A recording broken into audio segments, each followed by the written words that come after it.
Our story today is called Miss Beam's School.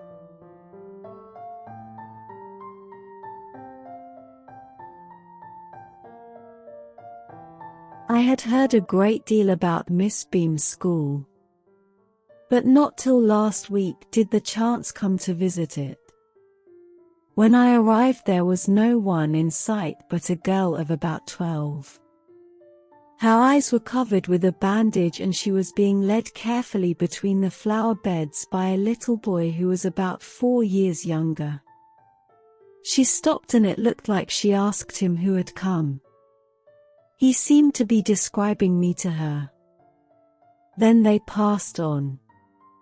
Miss Beam was all that I had expected, middle-aged, full of authority, yet kindly and understanding. Her hair was beginning to turn grey and she had the kind of plump figure that is likely to be comforting to a homesick child. I asked her some questions about her teaching methods, which I had heard were simple. No more than is needed to help them learn how to do things: simple spelling, adding, subtracting, multiplying, and writing. The rest is done by reading to them and by interesting talks during which they have to sit still and keep their hands quiet. There are practically no other lessons. The real aim of this school is not so much to teach thought as to teach thoughtfulness, kindness to others, and being responsible citizens. Look out of the window a minute, will you? I went to the window, which overlooked a large garden and a playground at the back. What do you see? Miss Beam asked. I see some very beautiful grounds, I said, and a lot of jolly children. It pains me, though, to see that they are not all so healthy and active looking. When I came in, I saw one poor little girl being led about. She has some trouble with her eyes. Now I can see 2 more with the same difficulty. And there's a girl with a crutch watching the others at play. She seems to be a hopeless cripple. Miss Beam laughed. Oh, no, she said. She's not lame.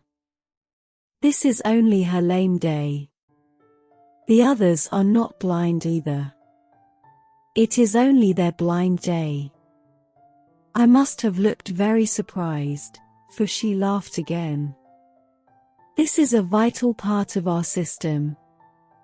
To make our children appreciate and understand misfortune, we make them share in misfortune too. Each term every child has 1 blind day, 1 lame day, 1 deaf day, 1 injured day, and 1 dumb day. During the blind day, their eyes are bandaged absolutely and they are in their honor not to peep. The bandage is put on overnight so they wake blind. This means that they need help with everything. Other children are given the duty of helping them and leading them about. They all learn so much this way, both the blind and the helpers. There is no misery about it, Miss Beam continued. Everyone is very kind and it is something of a game. Before the day is over, though, even the most thoughtless child realizes what misfortune is. The blind day is, of course, really the worst, but some of the children tell me that the dumb day is the most difficult. We cannot bandage the children's mouths, so they have to exercise their willpower.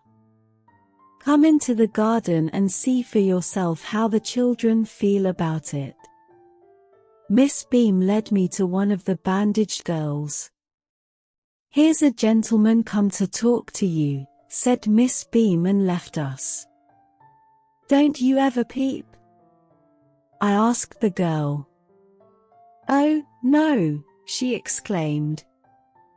That would be cheating. But I had no idea it was so awful to be blind. You can't see a thing. You feel you are going to be hit by something every moment.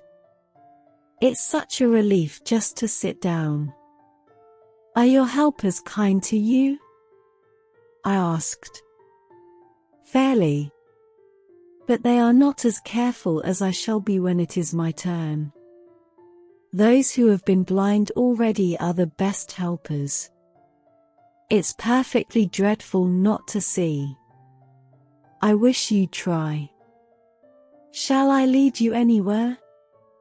I asked. Oh, yes, she said. Let's go for a little walk. Only you must tell me about things. I shall be so glad when today is over. The other bad days can't be half as bad as this. Having a leg tied up and hopping about on a crutch is almost fun, I guess. Having an arm tied up is a bit more troublesome. Because you can't eat without help and things like that. I don't think I'll mind being deaf for a day, at least not much.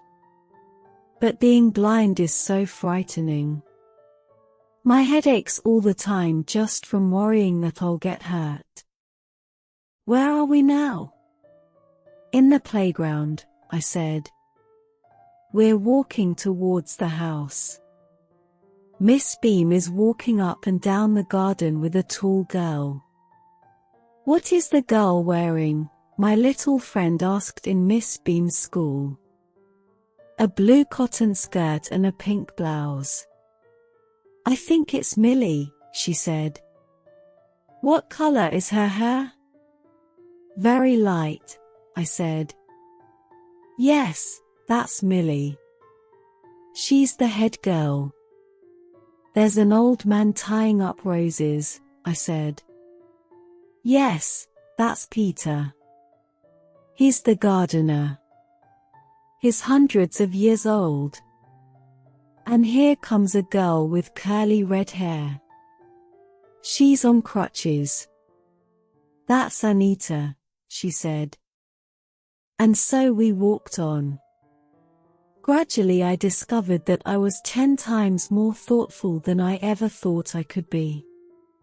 I also realized that if I had to describe people and things to someone else, it made them more interesting to me. When I finally had to leave, I told Miss Beam that I was very sorry to go. Ah, she replied, then there is something in my system after all.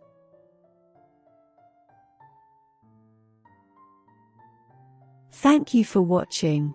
See you next video.